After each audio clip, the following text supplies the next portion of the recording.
በስልጣን መንበር ላይ ባሉትና ትናንት አብረዋቸው በነበሩ የቀድሞ አጋሮቻቸው መካከል ያለው ሰጣ ገባ ውስጥ ወርዶ አሁንም ደግሞ ወደ አንደኛ ደረጃ ተሸጋግሯል።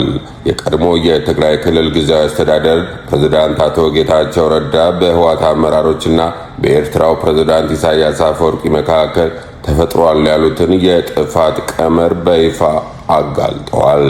ሙሉ ዝርዝሩን ትሰሙታላችሁ።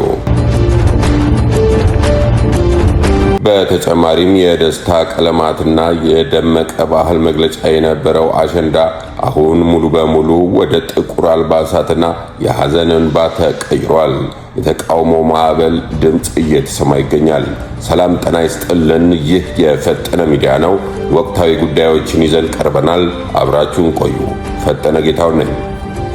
የቀድሞ የትግራይ ክልል ጊዜያዊ አስተዳደር ፕሬዝዳንትና የወቅቱ የጠቅላይ ሚኒስትሩ የምስራቅ አፍሪካ ጉዳዮች አማካሪ ሚኒስትር አቶ ጌታቸው ረዳ ባወጡት ይፋዊ መግለጫ በህዝባዊ ወያኔ ሓርነት ትግራይ የተወሰኑ አመራሮችና በኤርትራ መንግስት መካከል የተፈጠረውን ድብቅ ዝምድና የጥፋት ቀመር ሲሉ አጥብቀው ኮነኑ።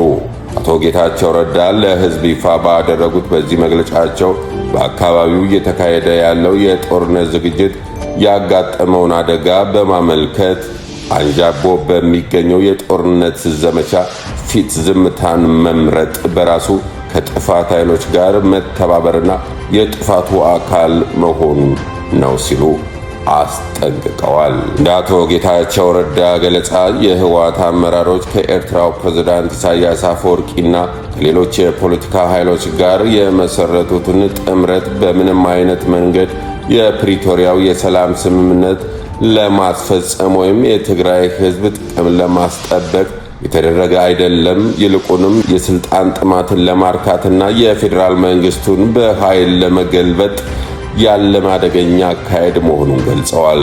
አማካሪ ሚኒስትሩ አክለው እንደተናገሩት የፕሪቶሪያው ስምምነት ከተፈጸመ ወዲህ በደምና በአጥንት ዋጋ የተገኘው አንጻራዊ ሰላም ወደ ጎን በመተው ዳግም ክልሉንና ጎረቤት አካባቢዎችን ወደ እሳት ማገዶ የመስደድ ፍላጎት ያላቸው አካላት መሆኑን ከታሪክ አለመረዳታቸው ነው ሲሉም ተናግረዋል። ህዝቡ ገና የቁስሉን ጠባሳ ሳይሽር የሞተውን ሳይሸኝ የወደቀውን ሳያቋቁም ደግሞ የጦርነት ነጋሪት ማደስ የታሪካዊ ስህተት ተደራራቢ ማሳያ ነውም ብለዋል። አቶ ጌታቸው ረዳ በመግለጫቸው የኤርትራውን ፕሬዝዳንት ኢሳያስ አፈወርቂን የተቹ ሲሆን ፕሬዝዳንቱ የራሳቸውን ቀጣይነት ያለው ቀጠናዊ የበላይነትን ለማረጋገጥ ሲሉ በጥቅም የታወሩ ጠቃሚ ምኞቶችን በመመልመል ላይ ይገኛሉ ሲሉ ከሷል።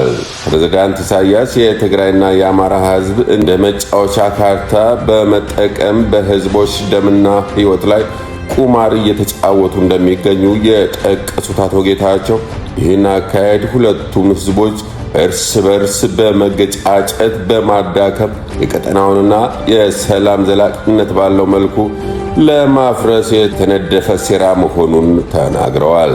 በህዝቦች መከራ ላይ የራሳቸውን የፖለቲካ ዕድሜ ለማራዘም የሚሰሩ አካላት የታሪክ ተጠያቂነታቸው የከፋ ይሆናል ሲሉም አስገንዝበዋል። በመግለጫው ልዩ ትኩረት ከተሰጣቸው ጉዳዮች መካከል ለትግራይ ወጣቶች የቀረበው አገራዊና ህዝባዊ ጥሪ ይገኝበታል። አቶ ጌታቸው ረዳ የትግራይ ወጣቶች ደግሞ የጥቂት ግለሰቦችን እንዳይጥል አጥብቀው መክረዋል። ወጣቱ ከዚህ ቀደም የከፈለውን መስዋዕትነትና ያጣቸውን እህት ወንድሞቹን ማሰብ እንዳለበት የጠቆሙት አማካሪ ሚኒስትሩ አሁንም ለሌሎች ዙር እልቂት ውድመትና የሚደረገውን የጦርነት ጥሪ በቃ ማለት ይገባዋልም ብለዋል። የትግራይ ህዝብ ህልውና የሚረጋገጠው በሰላም፣ በትምህርት፣ በልማትና በዲሞክራሲያዊ መንገድ እንጂ ዳግም ወጣቱን ወደ እሳት በመማገድ አለመሆኑን በመግለጫው አቅርበዋል።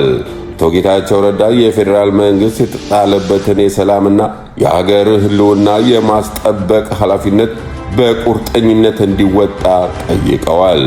ፌዴራል መንግስቱ ለፕሪቶሪያው የሰላም ስምምነት ታማኝ በመሆን የሰላም አማራጮችን አጠናክሮ ማስቀጠል እንዳለበት አሳስበዋል።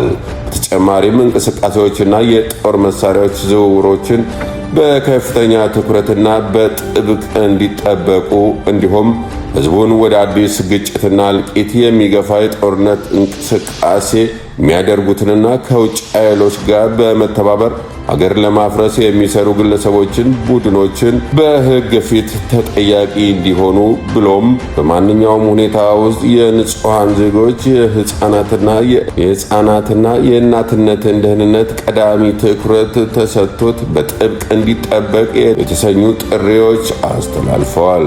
አቶ ጌታቸው ረዳ በመጨረሻም የትግራይ ህዝብ፣ የፖለቲካ ኃይሎች፣ የሃይማኖት አባቶችና የሀገር ሽማግሌዎች አሁንም አንዣቦ የሚገኘውን የጦርነት አደጋ በጋራ በመቆም እንዲመክቱና የሰላሙን መንገድ እንዲመርጡ አበክረዋል። በተለይም በየደረጃው የሚገኙ አመራሮች ከግልና ከቡድን ጥቅም ይልቅ የህዝብን ዘላቂ ሰላምና ህልውና ሊያስቀድሙ እንደሚገባ፣ የጦርነት መንገድ መጨረሻ ውድመትና ታሪካዊ ውርደት ብቻ መሆኑን በመገንዘብ ከጥፋት ቀመሮች እንዲቆጠቡ አሳስበዋል።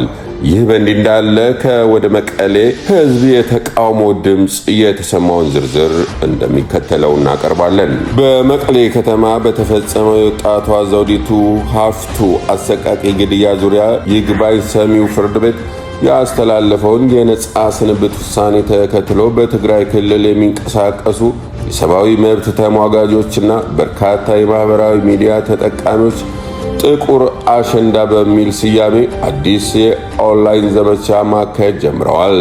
ይኸው የተቃውሞ ማዕበል በክልሉ የፍትህ አካላት አሰራርና በእኩል ፍትህ የመገኘት መብት ላይ ከፍተኛ ክርክርና ህዝባዊ ቅሬታ ቀስቅሷል። እንደ ሀገርኛ ባህሉና ወጉ የአሸንዳ ባህል ሲከበር ወጣቶችና እናቶች ደማቅና አበብ ቀለም ያላቸውን ባህላዊ አልባሳት ለብሰው አሸንዳቸውን አብበው በመታየት የተለመደውን የደስታ መግለጫ ነበር። በአሁኑ ወቅት ግን ይህ ባህላዊ ድምቀት በሐዘንና በተቃውሞ መልኩ ቀይሮታል። ተቃውሞ ተሳታፊዎች ሙሉ በሙሉ ጥቁር ቀለም ያላቸውን አልባሳት በመልበስ ፎቶግራፋቸውን በማህበራዊ ሚዲያ ገጾቻቸው ላይ በመልቀቅ ላይ ይገኛሉም ነው የተባለው።